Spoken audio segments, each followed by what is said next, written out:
Wala po ang hinahanap ko. Yung walang problema. Yung wala akong problema talaga. Ang sarap mabuhay. Ganun ba?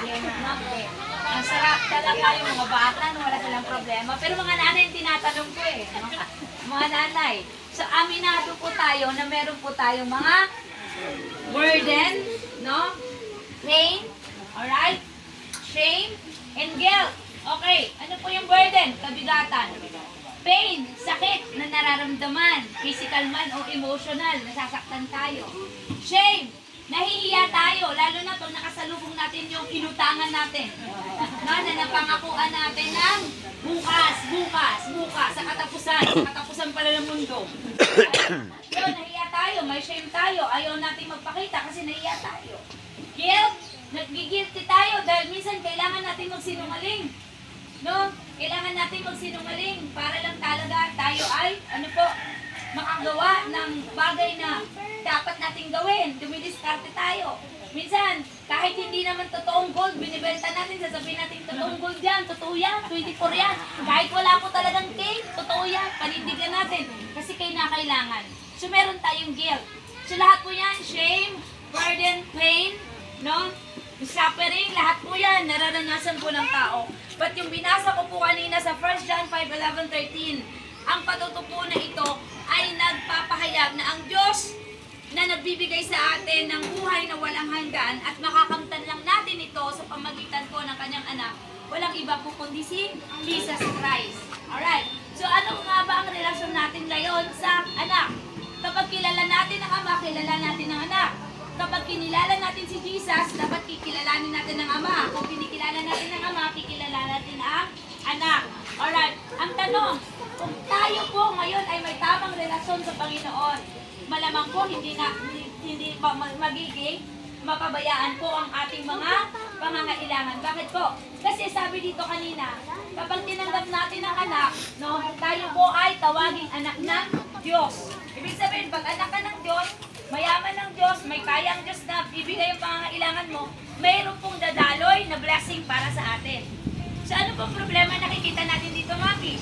Ibig sabihin, kaya po minsan, hindi tayo dinadaluyan ng blessing kasi hindi natin kinikilala, no, ang Panginoon sa buhay natin. Okay, meron tinatawag dito na pinapabayaan natin ang ating mga, karapatan, no? Tayo po ay may karapatan na tumawag na ama sa Kanya kasi tinanggap natin siya bilang Panginoon. Pero ang tanong ko, tinanggap niyo po ba siya bilang Panginoon ng buhay niyo? Sino ba nagsabi dito tinanggap ko na po siya? No? Okay, wala pa pong nagsabing tinanggap. Alam niyo po, napakasimple lang naman. Ang pagtanggap sa Kanya, tanggapin ng anak. Umamin tayo sa ating mga pagkakasala.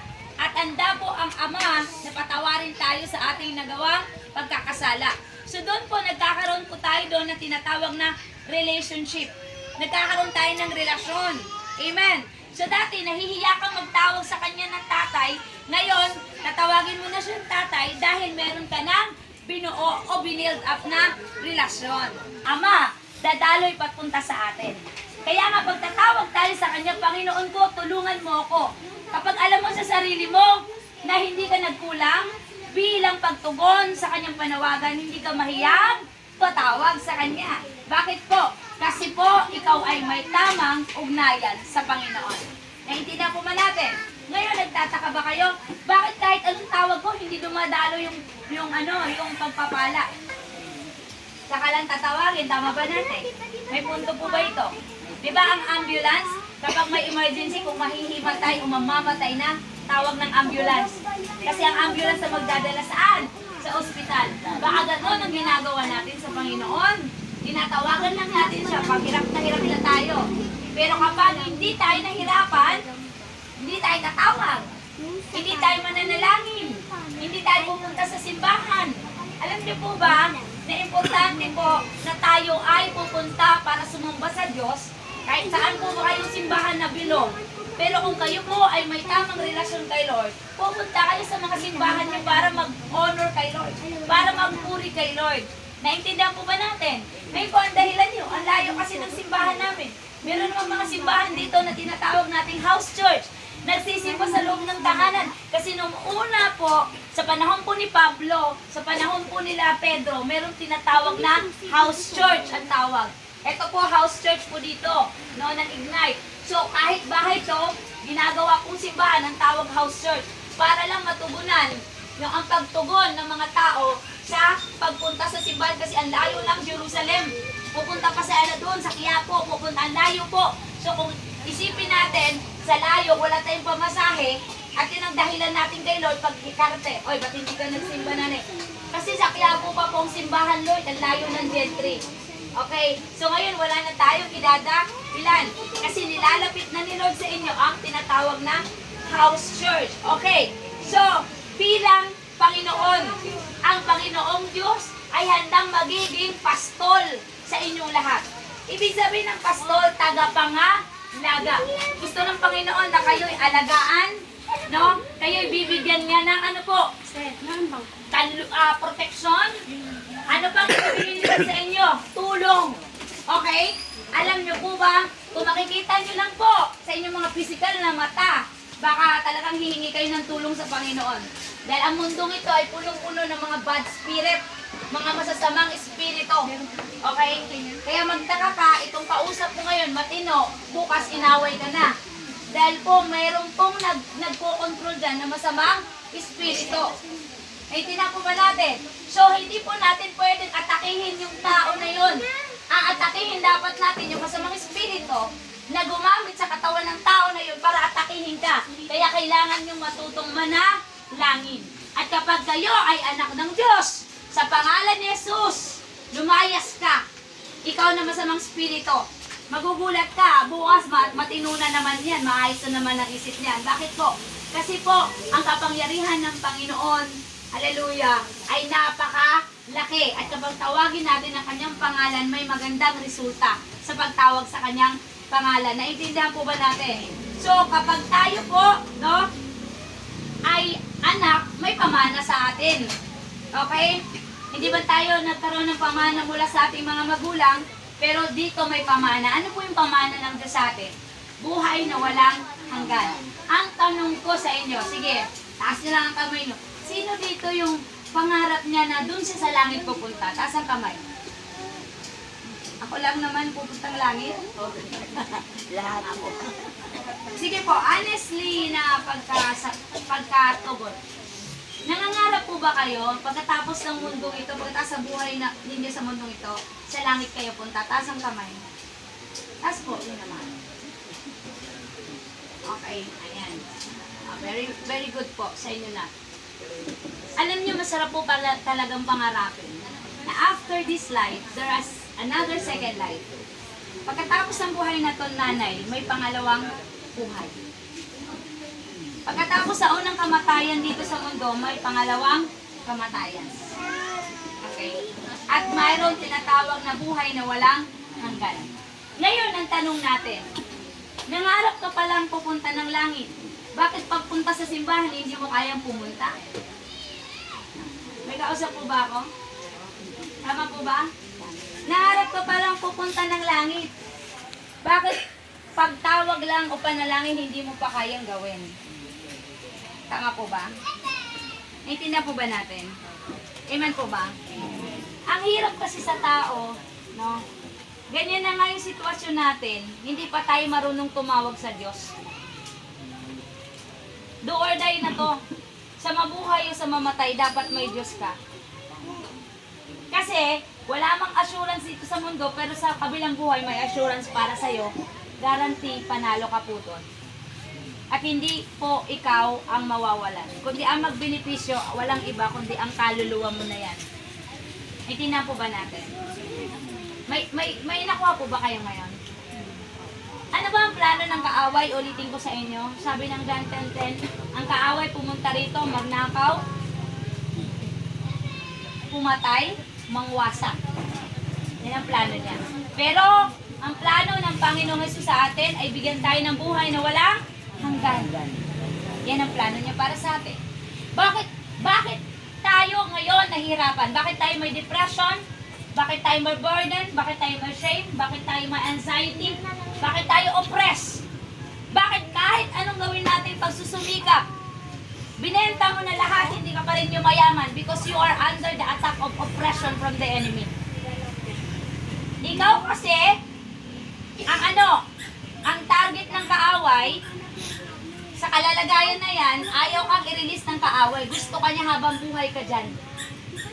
Ang solusyon lang dyan para makalaya kayo, look at me, tumigil. Ang solusyon lang dyan para makalaya kayo, magkaroon kayo ng tamang relasyon kay Kristo. Kasi ang pangalan niya ang kayang makaalis sa inyo sa kalalagayan na yan. Kapag hindi nyo ito papakinggan, hindi talaga kayo makakaalis dyan. Naintindihan po ba natin? Sang-ayon, kung naiintindihan, magsabing yes. Or amen. Alright? Kasi yung ginagawa ng kaaway sa inyo, pinapahirapan tayo. Pinapahirapan tayo.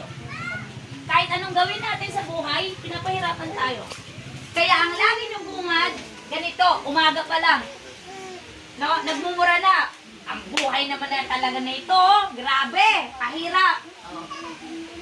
Bakit hindi ka mahirapan? Nasa iyo naman talaga ang sagot para hindi ka mahirapan. Nag-offer si Lord ng libre, walang bayad ito. Ito nga, libre to. Libre to. Libre lang to, napakinggan nyo to, walang bayad. Hindi kayo magbabayad, libre lang to. Papakinggan nyo lang. At kapag pinakinggan nyo, habang nakikinig kayo, mamaya pag uwi nyo sa bayo nga, no? Bakit hindi ko na lang kaya sundin ng Panginoon?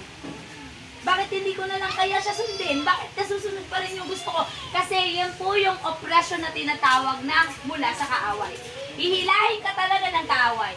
Hanggat ikaw po ay manatiling ganyan habang buhay, hindi ka makaalis dyan kasi ang plano niya sa'yo, isasama ka niya sa kanyang kaharian. Amen.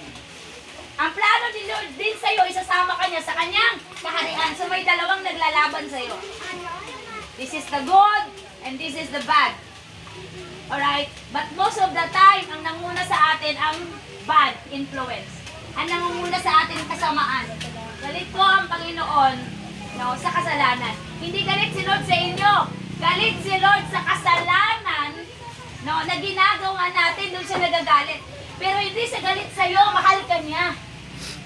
Hindi na po ba natin? Mahal kayo ng Panginoon. Hindi siya nagagalit sa inyo. Nagagalit siya sa kasalanan. Dahil ang kasalanan, ang bunga niyan ay kamatayan. Ang parusa sa kasalanan ay kamatayan na walang hanggan doon sa apoy ng impyerno. Yun ang ayaw ng Panginoon na mangyari sa inyo. Alright? Naintindihan po ba natin?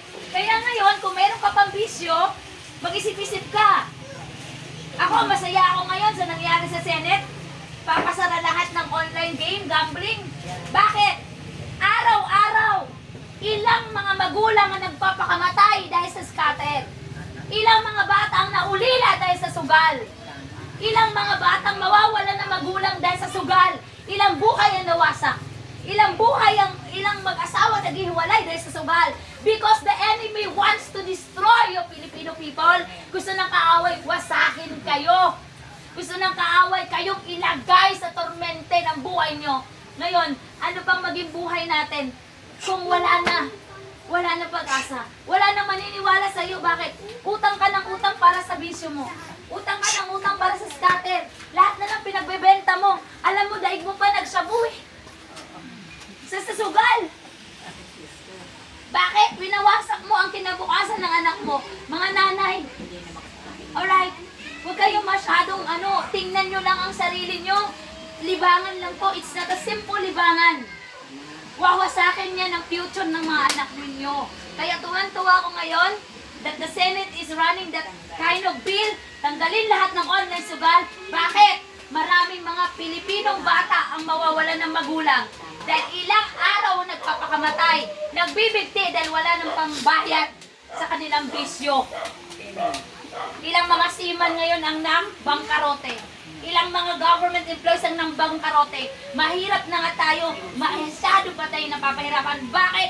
Because you are under the oppression of the enemy. Ginagawa ng kaway, pinapahirapan tayo.